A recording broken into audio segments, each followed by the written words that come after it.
स्वागत है आप लोगों का आपके अपने educational channel home science with Pooja में।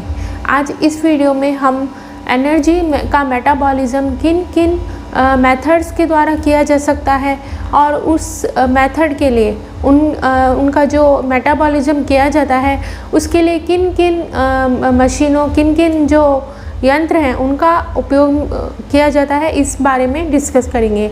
इससे पहले वीडियो में हम जो एनर्जी है उसके मेटाबॉलिज्म के बारे में अच्छे से डिस्कस कर चुके हैं।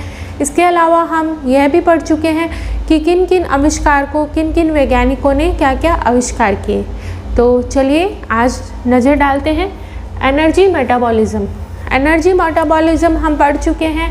एनर्जी को नापने के लिए, ऊष्मा को नापने के लिए जो इकाई उपयोग में ली जाती है उसे कैलोरी कहा जाता है। और न्यूट्रिशन साइंस के अंदर कैलोरी को अंग्रेजी के कैपिटल C के द्वारा दर्शाया जाता है। ये शॉर्ट फॉर्म में जो है कैपिटल C लिखा जाता है और इसके द्वारा हम कैलोरी को दर्शाते हैं। न्यूट्रिशन साइंटिस्ट जो हैं वो KCl के द्वारा इस कैलोरी को दर्शाते हैं। KCl के द्वारा जो है न्यूट्रिशन साइंटिस्ट द्वारा KCl बोला जाता है। पर आजकल जो international union of nutrition science के द्वारा KCl को मेगा जूल भी कहा जाता है। तो इसके कई सारे नाम हैं। एक बार आप फिर से नज़र डाल लीजिए। ऊष्मा या ऊर्जा को मापने के लिए कैलोरी का उपयोग किया जाता है। कैलोरी एक यूनिट है ऊष्मा को नापने के लिए, एक यूनिट है ऊष्मा को नापने के लिए। और कैलोरी जो है उसे C द्वारा दर्शाया जाता है, कैपिटल C के द्वारा दर्शाया जाता है और ये भी एक ऊर्जा को नापने की ही इकाई है। इसे शॉर्ट फॉर्म में C कहा जाता है। International union of nutrition science द्वारा जो कैलोरी है, KCl पहले कुछ वैज्ञानिकों द्वारा KCl कहा जाता था, पर आजकल जो international union of nutrition science है उनके द्वारा मेगा जूल कहा जाने लगा है। International union of nutrition science के द्वारा KCl को मेगा जूल कहा जाने लगा है। तो मेगा जूल भी इसे कहा जा सकता है। और न्यूट्रिशन साइंटिस्ट जो थे पहले उनके द्वारा KCl भी कहा जाता था। अभी भी ये यूनिट हमारे द्वारा अभी भी इस यूनिट का उपयोग किया जाता है। ऐसे भोज्य पदार्थ जिनमें जल की मात्रा बहुत ज़्यादा होती है उनका कैलोरी मूल्य बहुत ही कम होता है, और जिनमें जल की मात्रा बहुत ही कम होती है उनका कैलोरी मूल्य ज़्यादा होता है। जैसे कि जिनमें जल की मात्रा अधिक होती है उनमें फल फ्रूट आते हैं, जैसे कि संतरा, अंगूर, खीरा, इस तरह की सब्जियां हैं या फल हैं, जैसे कि वाटरमेलन है या अंगूर है। इस तरह के सारे जो फ्रूट्स और वेजिटेबल्स होते हैं उनमें ऊर्जा का मूल्य बहुत ही कम होता है।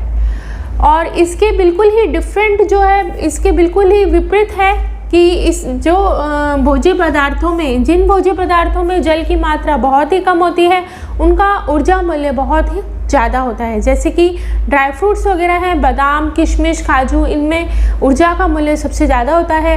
इस सब में ऊर्जा का जो मूल्य है बहुत ज़्यादा होता है। ऊर्जा को मापने के लिए दो तरह की विधियों यानी दो तरह के मेथड का यूज़ किया जाता है। प्रत्यक्ष विधि, प्रत्यक्ष यानी डायरेक्ट विधि के द्वारा, और अप्रत्यक्ष यानी इनडायरेक्ट विधि के द्वारा।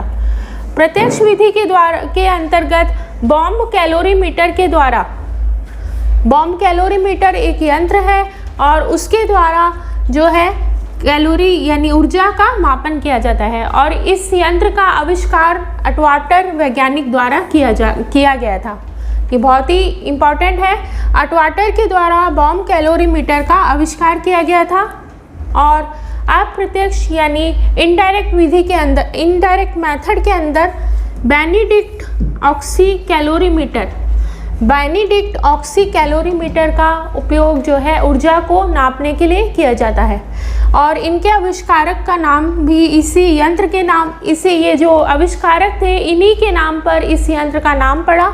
ये आविष्कारक कौन थे? बेनेडिक्ट ने बेनेडिक्ट ऑक्सी कैलोरीमीटर का आविष्कार किया था। अब बात कर लेते हैं उन विधियों, उन मेथड के बारे में जिनके द्वारा ऊर्जा जो है, एनर्जी का मापन यानी उसका नाप किया जाता है। अब बात कर लेते हैं उन दो मेथड्स के बारे में जिनके द्वारा एनर्जी का मापन यानी मेजरमेंट किया जाता है। प्रत्यक्ष विधि यानी डायरेक्ट मेथड, इसमें फूड सब्सटेंस को जलाकर उससे उत्पन्न ताप को मापा जाता है। फूड सब्सटेंस जो है हम जो खाते हैं उसको वैसे भी हम जब खाना खाते हैं तो उसके जो फूड सब्सटेंस होता है तो उसको जलाया जाता है शरीर के अंदर भी, उसके बाद में उसके द्वारा ऊर्जा बनाई जाती है। इसी तरह से जो प्रत्यक्ष विधि है उसमें भी ऊर्जा का मापन इसी तरह से किया जाता है। सबसे पहले फूड सब्सटेंस को जलाया जाता है और उसके बाद उसके अंदर उत्पन्न O2 को नापा जाता है। इसके द्वारा जो है ऊर्जा का मापन किया जाता है। और प्रत्यक्ष विधि यानी इन डायरेक्ट विधि जो है उसमें बॉम्ब कैलोरीमीटर के द्वारा ऊर्जा का मापन किया जाता है। इसी तरह से अप्रत्यक्ष विधि के अंदर ऑक्सीजन की उतनी मात्रा को जो भोज्य पदार्थों को जलाने में उपयोग में ली जाती है उसे मापा जाता है। इसके अंदर ऑक्सीजन की जो मात्रा है उस जो कि भोज्य पदार्थों को जलाने में काम में ली जाती है उसको मापा जाता है। जैसा कि हम सभी जानते हैं कि किसी भी आग जलाने के लिए जो ऊष्मा जलाने के लिए हमें ऑक्सीजन की आवश्यकता होती है, इसी तरह से ऑक्सीजन की मात्रा जितना ऑक्सीजन फूड यानी भोज्य पदार्थों को नापने के लिए काम में लिया जाता है उसको नापा जाता है और उसके द्वारा ऊर्जा का मापन किया जाता है। और प्रत्यक्ष विधि के अंतर्गत बॉम्ब कैलोरीमीटर के द्वारा ऊर्जा का मापन किया जाता है और इसके आविष्कारक जो थे वो थे अटवाटर। भोज्य पदार्थ में एनर्जी वैल्यू उसकी कितनी है और किस तरह से उसका मापन किया जाता है इस बारे में हम जान चुके हैं। अब हम ये जानेंगे कि एनर्जी की वैल्यू जो है उसको कौन कौन सी बातें प्रभावित कर सकती हैं।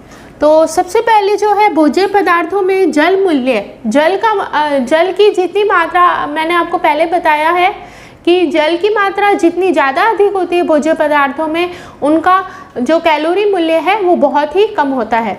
जैसे कि आलू, शकरकंद, केला, अगर इनको कच्चे रूप में देखा जाए तो इनमें एनर्जी मूल्य बहुत ही कम होता है, पर अगर इनके द्वारा चिप्स वगैरह इन्हें सुखाकर चिप्स वगैरह बनाए जाएं तो इनका जो एनर्जी मूल्य है वो बढ़ जाता है। नेक्स्ट जो है वो पकाने की विधि पर भी ऊर्जा का मूल्य डिपेंड करता है। अगर हम भोजन को बिना कुछ मिलाए सिर्फ पानी और नमक डाल के पकाते हैं तो उससे जो भोज्य पदार्थ है उसका कोई भी एनर्जी जो वैल्यू है वो बढ़ेगी नहीं। पर अगर हम भोज्य पदार्थों को मिश्रित विधि के द्वारा बनाते हैं तो उसकी एनर्जी वैल्यू बहुत अधिक बढ़ सकती है। जैसे कि उदाहरण के लिए अगर हम सूजी को अगर हम हलवा बनाते हैं या फिर उपमा, पोहा इस तरह से कुछ बनाते हैं तो उसका एनर्जी वैल्यू बहुत ज़्यादा बढ़ जाता है। पर अगर सूजी को हम सिंपल नमक मिला के पानी के साथ पकाते हैं तो उसका एनर्जी मूल्य नहीं बढ़ेगा। तो पकाने की जो मेथड है, भोजन को पकाने की जो मेथड है उस पर भी एनर्जी का जो वैल्यू है वो डिपेंड करती है। नेक्स्ट है पौष्टिक तत्वों की मात्रा। किसी भी भोज्य पदार्थ में जो पौष्टिक तत्व हैं, जो न्यूट्रिशन सब्सटेंस हैं वो कितने हैं, किस मात्रा में हैं, इस बात पर भी उनका जो एनर्जी वैल्यू है वो डिपेंड करता है। जैसे कि मुख्य रूप से कार्बोज, वसा और प्रोटीन, ये तीन जो पौष्टिक पदार्थ हैं इनके द्वारा ऊर्जा देने का कार्य किया जाता है। इनकी मात्रा किसी भी भोज्य पदार्थ में कितनी है इस बात पर एनर्जी वैल्यू डिपेंड करती है।